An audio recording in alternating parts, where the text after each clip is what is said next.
Good Monday morning. Welcome to the Olson Advantage. I'm Dave Olson, the Olson Properties Team. Been a while since we've done a market update, so we're going to do that for you today. Let's take a look at the market cycle as we know it.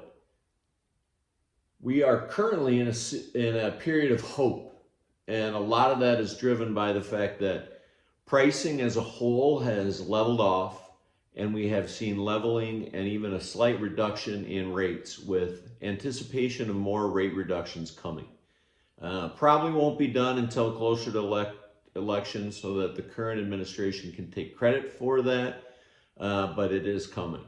So knowing that, there's an opportunity to pick up a house, potentially refinance later, and then beat the crowds, because if we do have any kind of significant pullback in rates, I think we're going to have a much more competitive situation like we did 18 months ago.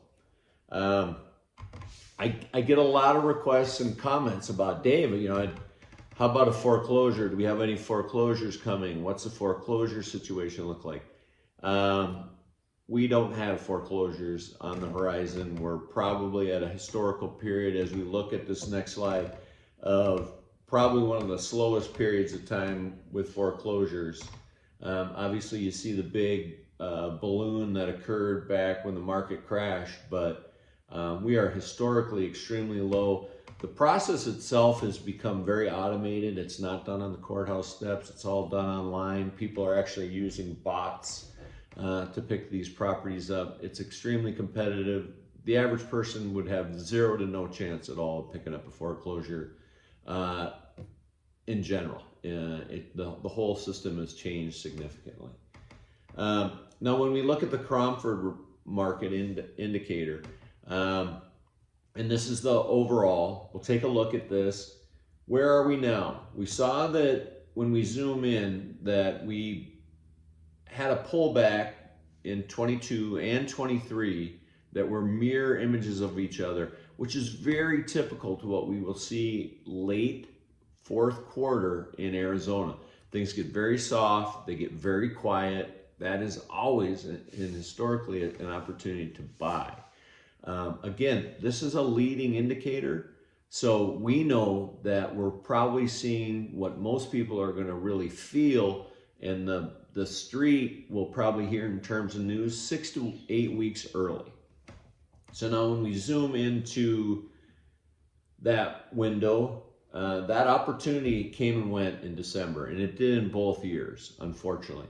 But does that mean this is neither a time to buy nor sell? It's still a healthy time to do either, as long as your circumstances are appropriate. Do you need to downsize? Do you need a smaller home? Do you need to upsize? Do you not want to be in an extremely competitive situation when you're going, particularly when you're going to buy? It's far more stressful. Selling, not so much, but typically if you're selling, you also have to buy. So you decide what level of type of market that you want to be involved in, and we can certainly, it's much easier to have a conversation about that with each of you individually based on where you live, the type of property you have, and the seasonality that best fits either buying or selling in that type of an environment. So it's hard to have a general conversation about that. So when we zoom in at the beginning of this year, we see that we also mirrored last year, and things are feeling very similar to what they had in the past. Now, what we do know is that concessions continue to stay high, and we know that concessions are not reflected necessarily in the price of the properties. That is monies that are typically paid that are not reflected in the overall price of the home in terms of a net benefit to the seller. So some of those fees and costs go to help buy down the rate for the buyer. Some of that money can go towards making extensive repairs on the property that is net benefit to the buyer, that is not reflected in the overall price. We also have a lot of people that say, hey, I see that prices are coming down, My neighbor across the street went to sell his house and he's had to drop the price. So prices are coming down.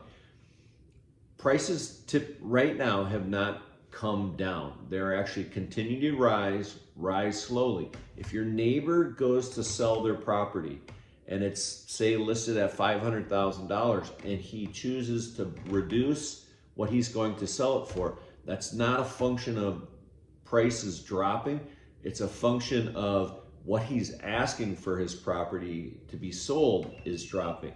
When we look at all of the properties that are sold, not what people are asking to sell on that property, what they're asking is the dream. What they sell for is reality. And reality is saying that prices are slightly going up currently. Because your neighbor had unnecessary expectations or too high of expectations does not mean prices are dropping.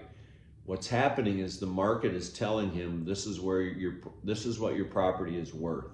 And in general, across the valley, prices continue to rise very slightly. We're probably going to annualize this year somewhere between 4 and 6%, which is healthy, All right, one more slide that you're very familiar with is the demand. We started off very strong beginning the year. Actually, if you zoom in, you can see that we actually equaled May of 23 in terms of openings, transactions, and under contract, which is a big jump from where we had been trending for the last 5 to 6 weeks. And we expect that this early in February to continue through our selling season. So that's a very strong start for us. We also get a lot of questions about what about the election? Well, let's take a little historical look at that. On this next slide, you'll see that elections typically do not have an impact on the pricing of homes. The exception would be if you look at 2008, which is a coincidence, the housing crash that occurred, and that was not a function of the election. But if you look at every other election going back to 1996, pricing for homes has actually continued to rise despite there being an election. Hopefully you found all of this information useful. Again, you can always text the word answers to 59559, or you can call or text me directly at 623-570-4464. Thanks so much. Make it a great day.